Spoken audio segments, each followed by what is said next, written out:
Memphis Grizzlies versus Brooklyn Nets, pangalawang paghaharap ng mga team sa season.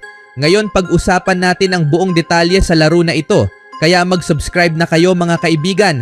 Sa opening game, si Desmond ang mainit. Goaltending ang unang puntos para sa Memphis. Mula sa no-look pass ni Morant. Sinundan pa ito ng isang magandang fast break sa dulo. Mula pa rin sa pass ni Ja. Chemistry agad ang ipinakita ng dalawa. Para naman sa Nets, si Schroeder ang unang kumuha sa puntos ng team. Isang floater ang ginawa sa paint. Ngunit agad namang nakabawi si Desmond nang nagmadali ito patungo sa dulo para sa isang layup over sa isang Nets defender. Basket yun. 6 quick points for Bane. Nakatanggap ito ng tulong mula kay Jackson Jr. Isang left-handed hook shot ang ginawa sa paint. Pasok! Mula sa pass ni Bane. Ngunit ang mainit ngayon sa trade market, Dorian Smith basket ang binitawang tres. Isa pang nasa trade list. Dennis Schroeder nag-attempt sa labas ng arc. Basket para sa Nets. Ngunit hindi naman magpapauli si Desmond. Bumawi rin ng tres para sa Memphis. 9 points for Bane. Cam Johnson naghahanap ng teammate. Nakita si Claxton para sa isang pick and roll. Basket ang rainbow layup. Naging tie ang laro nang maipasok ni Johnson ng isang tres sa corner mula sa pass ni Schroeder. Speaking of tres, Aldama nagparamdam na sa labas ng arc. Pasok ang binitawang tres mula sa pass ni Ja Morant. At ito mga kaibigan, kinalimutan na ni Ja Morant ang sinabing wala na sa kanyang linya ang mag-dunk. Timeout tuloy ang Brooklyn. Sa pagbabalik, Ben Simmons kakapasok lang gumawa agad ng impact. Isang magandang pass patungo kay Sharp na naghatid sa isang easy dunk. Ngunit masakit ang bawi sa kabila dahil isang tres ang ginawa ni Santi Aldama. At ito mga kaibigan, dunk party ang nangyari nang sinundan pa ito ng isang poster dunk ni Jay Huff over kay Cam Johnson. At sumunod ang isang nasty dunk mula kay Scottie Pippen Jr. Nabuhay ang crowd, timeout ang Nets. Sa pagbabalik, Shake Milton gustong tumulong sa Nets. Basket ang mid-range jumper, ngunit Santi Aldama mainit pa rin sa labas ng arc. Pasok ang tres, hindi na sayang ang pass ni Jay Huff at leading na ng 5 ang Memphis. Nang maipasok pa ni Pippen ang isang tres sa corner, buti na lang Jalen Wilson. Nakabawi para sa Nets ng isang tres para dumikit pa rin ang laro. At naging tie ang laro nang magtagumpay si De'Aaron Sharp sa play sa ilalim. Ngunit tinapos ni Jackson Jr. ang first quarter sa isang corner 3 score.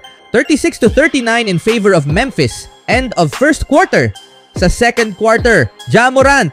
Naramdaman agad ang presensya. Isang tres ang ginawa. Basket yun.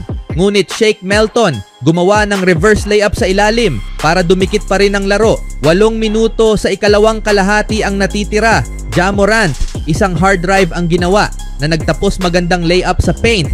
And again, Ja agresibo sa laro. Inatake agad ang Nets. Tagumpay ang turnaround hook shot. Brooklyn may laban. Maganda ang ikot ng bola na naghatid sa open 3 para kay Keon Johnson. Ngunit Laravia gustong basagin ang depensa ng Nets. Muntik pa ma-ankle break si Ben. Tagumpay ang atake. Sinundan pa sa magandang shot sa Rookie of the Month na si Wells. Tagumpay ang tres sa labas ng arc. Jaren Jackson umatake sa paint. Nabitawan ang bola. Buti na lang andun si Bane. Tagumpay ang layup sa ilalim. Ja Morant to Jackson Jr. tagumpay ang easy basket. Ja Morant ulit. Nagmamadali patungo sa dulo ng court. Tagumpay ang isang highlight layup sa ilalim. Grabe yun Morant. 1 minuto ang natitira sa ikalawang quarter. Muntik pa magka-injury itong si Morant. Score 56-59 in favor of Memphis. Nang magtagumpay si Ja sa isang mid-range jumper sa buzzer. Sa ikatlong quarter, tres agad ang ginawa ni Keon Johnson sa corner. Ngunit bumawi naman agad si Morant sa tres mula sa pass ni Wells. 21 points for Ja. Dennis Schroeder. Sinubukan ang depensa ng Memphis. Pasok ang mid-range jumper. Pero Ja ayaw magpaawat. Nahanap si Clark sa ilalim para sa isang easy basket. Brooklyn nagmamadali. Nahanap ang mapanganib sa tres na si Johnson. Cam bumitaw. Tagumpay ang tres mula kay Dennis. Schroeder sumugod sa paint. Nakita si Finney Smith Jr. tagumpay ang tres sa corner. Malaking bagay ito sa isang team. Wala nang 9 na minuto ang natitira sa third quarter. Nagtuloy-tuloy ang mainit na laro ng Nets sa tres. Nakakuha ulit sila ng isa pa mula kay Dennis Schroeder. 2 puntos na lang para sa Memphis. Buti na lang tagumpay ang hard drive ni Jackson Jr. sa paint. Isang goaltending yon laban kay Claxton. 8 minuto ang natitira sa quarter. Puntos ulit ni Jaren Jackson mula sa magandang lob pass ni Morant sa malayo. Bumalik sa 6 ang kalamangan ng Memphis at ito ang masakit nang nagpakawala pa ng 3 itong si Ja Morant habang tinatawid ang bola, nag-timeout tuloy ang Brooklyn at unti-unti nang lumalayo ang Memphis mga kaibigan dahil sa 3 mula kay Wells. Finney Smith binubuhay pa ang Nets sa laro. Magandang paglalaro sa 3 ang ipinamalas, ngunit agad nakahanap ng paraan si Ja nang mahanap nito si Jay Huff sa dulo para sa isang lob pass. 5.5 minuto ang natitira. Umulan ng 3 sa Memphis nang makakuha ulit ng isa si Desmond, pinakamalaking kalamangan ng Memphis, Cam Johnson. Nakahanap ng butas para pumasok. Tagumpay ang hard drive sa paint at may kasama pang foul. Jalen Wilson nagmamadali sa dulo. Tagumpay ang layup at naging 10 na lang ang kalamangan ng Memphis nang magkaroon ng pagkakataon ulit si Wilson na basagin ang depensa ng Memphis. Ngunit malaking bagay si Aldama sa pagkakataon na ito nang maipasok niya ang mahalagang 3 mga kaibigan. Aldama nagagalit na nang tinawagan ng foul.